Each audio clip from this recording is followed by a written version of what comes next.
Okay. Episode season 6, episode 3, man, Sleeper. Now, I gotta say, I like this episode a lot more than the last one, and yeah, man, this is a good episode. Pretty good episode overall. I'm about to go down to my notes here because I put out a review not too long ago. Yep. So I'm just gonna kind of read from here. So as you can see from the title, Quan was obviously the star of the show here, the star of the episode. I like Quan, and I'll get to that in a minute. But first, I'm about to just read through my notes. I like the episode, but I have a few issues and questions, of course, about the episode. Being that I think that the Miyagi storyline is completely unnecessary. I don't really think that there was a need to have this in the episode, in my opinion. Though I do appreciate the fact of them incorporating another side story within the show that could connect and lead to a payoff later on. Though I don't know what that payoff is going to be, but I know Cobra Kai loves to have its payoffs, and that's one thing I do appreciate about the show. But as of right now, I feel like this storyline is completely unnecessary, and it honestly doesn't really add much to the show, and it only affects Daniel as a character, where I feel like he doesn't really need any more character development and or any like other different avenues for his character. I feel like he's already peaked. I feel like he already did what he needed to do. I mean, he's already at peace. Like what else can you do with Daniel? Like there's no reason to have any conflict with Daniel specifically. So I feel like that's completely unnecessary. Um and besides, Miyagi being a criminal ultimately doesn't really matter. Though I understand them wanting to show a different side to Miyagi, even though I know some people are gonna be apprehended, I guess, about this because they hate that they're shitting all over Karate Kid's legacy. So I know there's gonna be fans like that. But Miyagi being a criminal ultimately doesn't matter, and seeing the man becomes afterwards, and in the Karate Kid saga, and how he alone shaped the foundation of the Karate Kid universe and the fans who watch Karate Kid. Basically, it's right. So like it's unnecessary.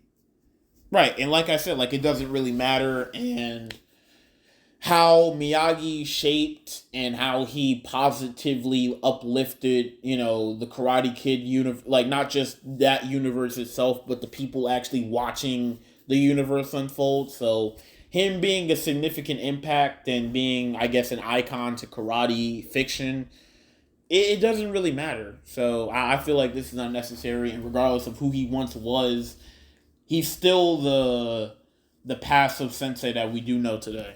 Not really passive, but like gentle. The slumber party bit made me cringe at first. I'm not gonna lie, but there were times where I was laughing a bit because of Johnny's out of touch personality. I love Johnny's '80s personality, bro. Like he's such an old man, and I love how similar he is to his father, but at the same time, he's Jesus voice crack. But at the same time, he's like what's the word I'm looking for? But at the same time, he's like good in his own way. So I was kind of thinking about that here, and I'm glad Tori and Sam patched things up and finally vented out their inner turmoils. Because basically I'm glad they got that out the way, and there was some venting that needed to be done for the both of them. And just a side note, I think Tori and Sam is one of the best parallels in this show, and I feel like they're a perfect example for how female characters should be written in most fighting shows or anime or media. Naruto, but yeah, man.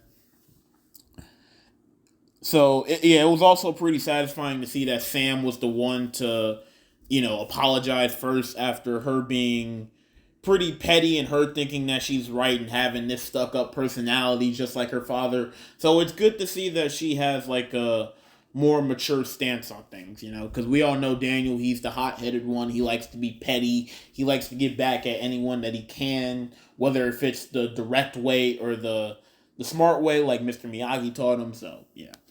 But And Tori doing the same thing, apologizing too. That shows her maturity too. So I feel like that's good. And Sam definitely needed to apologize first because of one, how sympathetic Tori is compared to her, and how Sam was definitely in the wrong for doing what she did, even though Tori did do some bad things too, because I believe like the first time they met, Tori was stealing something from the country club and Sam stopped her, and I feel like in the moment Sam could have definitely said or did something that definitely could have, I guess, shaped the situation better, but she didn't, and she kind of felt like a stuck up asshole, even though she was trying to do the right thing, which is what I like about Miyagi. They come up as these stuck up assholes, but they're always trying to do the right thing, and they always think that they're in the right, which they are, but they can definitely handle things in a different way. Um, Quan for me was the best part of the episode. Again, I like characters that have that edge to them. I like characters that have that fire. And what really interests me more is what has Quan so worked up? Like, are they just gonna make him another bland, cocky character, or are they actually gonna give him layers here? Now, I want the writers to kind of meet their balance here when it comes to Quan, because I don't know. I don't want him to become another one of these peaceful characters, like the main cast. Not saying that's a bad thing, but, I just want them to go about his character a different way. I want them to make him different from everyone else. I want them, like to make them different. And that's the problem with Kenny, like I said in my last review. They made Kenny like everyone else. They made him this smiley dude who's just happy with where he's at. Like there was no complexity for Kenny. Like there was no other realistic avenue for him to go to. And I honestly kind of hate that. And I would have loved to have seen his character grow more throughout this season, you know. So I feel like they did drop the ball on Kenny's character, and I will again make a video on that, on the different points of why I think they kind of misused Kenny's character. And yeah, man, Quan is this stuck up, angry. He's this cocky, angry, stuck up fighter with an edge under him, and something we rarely see in the main cast anymore, really.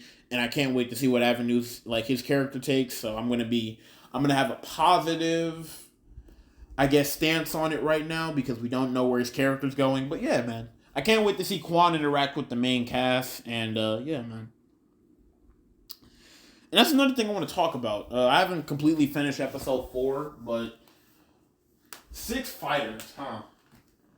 And I was kind of spoiled, so on who's not going to be one of the 6 fighters. Kenny's not going to be one of the 6 fighters, which I think is absolutely ridiculous and could have been great for his character. But again, I'll harp on that when I make the video eventually.